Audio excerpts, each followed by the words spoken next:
met Gladys Aylward before her China years, you might have overlooked her in the crowded streets of London. A short woman, unremarkable except for her piercing eyes. But later in life, if you asked her about her faith, a transformation would occur, and you would soon see this small woman possessed an enormous conviction.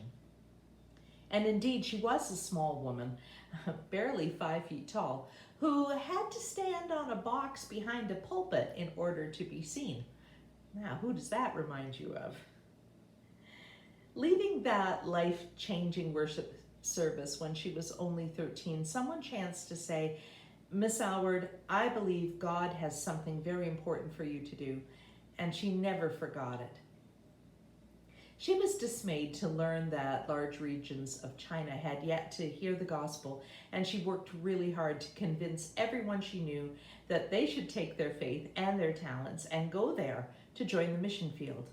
And not a single person did. Her last effort was to try to persuade her brother to go.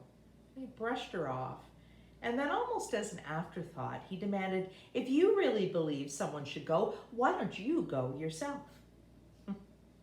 That was the moment Gladys Aylward knew that she was called to be a missionary. She prayed that night, "Dear God, if you will open the way, I will go. And I promise that I will never again ask someone else to do what you are asking of me." As we heard in that short video, she applied to and was accepted at the Chinese Inland Mission School for training, but learning Chinese and doing the required academic work was a disaster.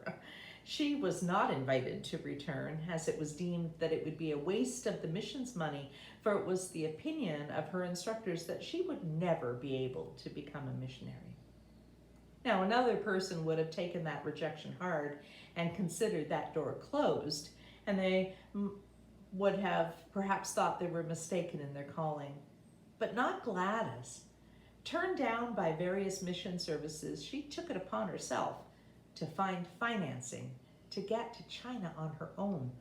Her biography tells the story of how, though she wasn't wealthy, she did own a pair of comfortable, good quality leather shoes. When she spied a bin of odd shoes at Woolworths going for just 3 pence each, she found 2 shoes in her size that matched, or almost matched anyway. They were both for the left foot. Never minding that, she put them on and she made her way to a secondhand shop on Oxford Street, where she was able to sell her leather shoes for a few pounds. All for China was her motto, and she wore those 2 left shoes, uncomfortable as they must have been, for many years. Gladys saved every penny she could until she had enough to buy a ticket on the Trans-Siberian Railway. Imagine the faith and the courage and the sheer optimism she needed to possess to undertake such a journey. She had never been outside of England. She'd never been on a ferry. She'd never traveled on a train the size of the ones that would take her across Europe.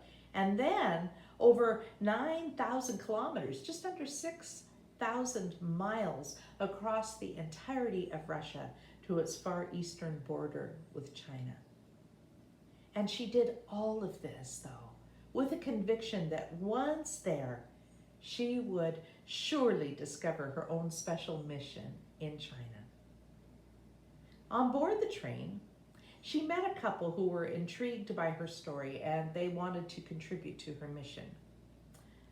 They gave her a pound note, and she almost refused, thinking, what could I possibly need British money for where I'm going? But she accepted the gift, and she put the money in the pocket of her coat. One evening, not too long after, deep in Russia, the train was stopped, and all of the passengers had to get out and walk back through deep snow to a village several miles further back down the track. Gladys thought she would freeze to death, and as she stumbled along through the dark, she wondered who would have let their dogs out on such a night as this. She heard them howling in the distance as she trudged along. They were wolves, of course, but Gladys had never heard or seen one before.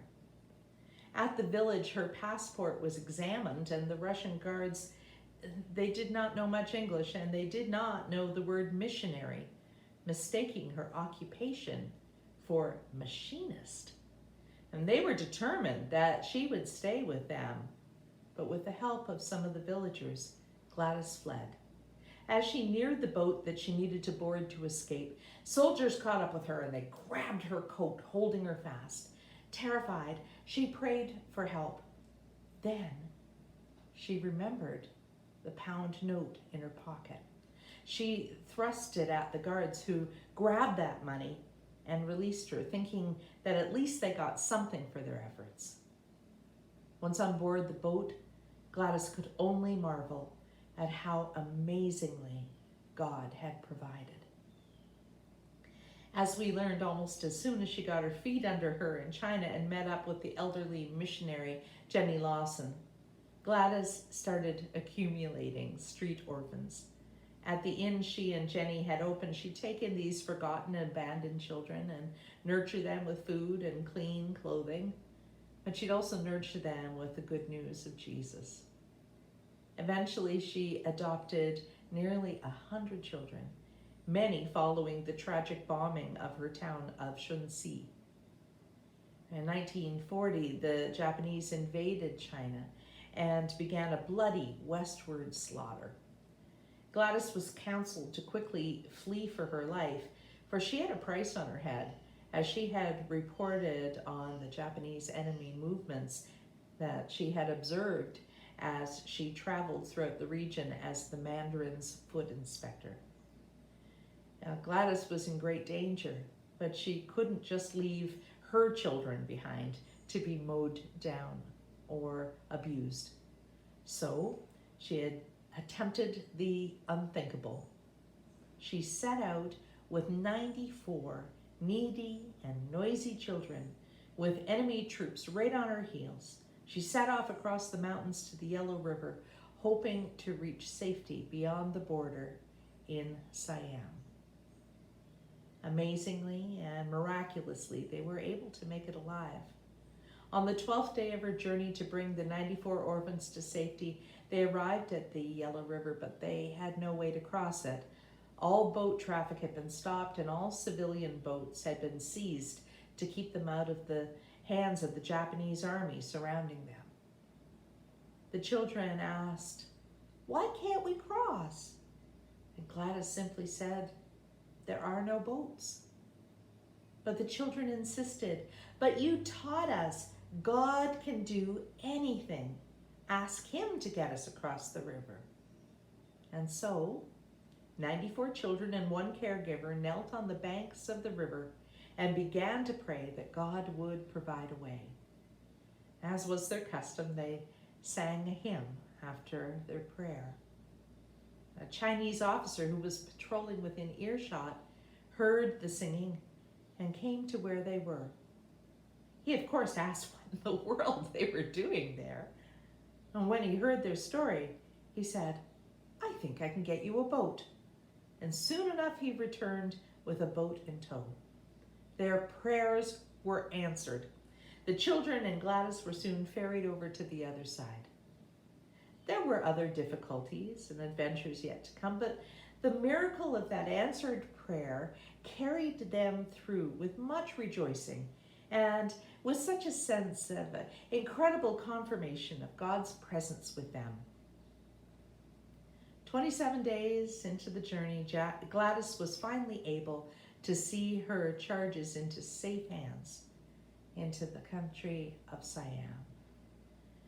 Now, this is just one amazing story of a moment when the God of history stepped into a person's story in a profound way.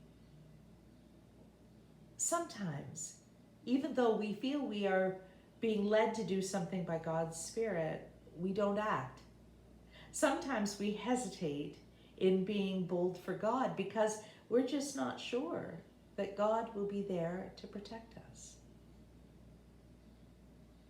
But each time this happens, I try to recall the wise words of a friend who said, if God has led you to it, God will see you through it. When God calls you to act, you can trust God to provide. When you put aside your own comfort, whether it's physical or spiritual, to follow where God leads, even if it means feeling like you're wearing two left shoes, believe that God will give you what you need along the way. Whether it's surprise money in your pocket or a boat to carry you across the river to safety, God will provide. Isaiah 40 verse 10 says, be not afraid, for I am with you. Don't be dismayed, for I am your God. I will strengthen you and help you. I will uphold you with my righteous right hand. You can count on it. Thanks be to God. Amen.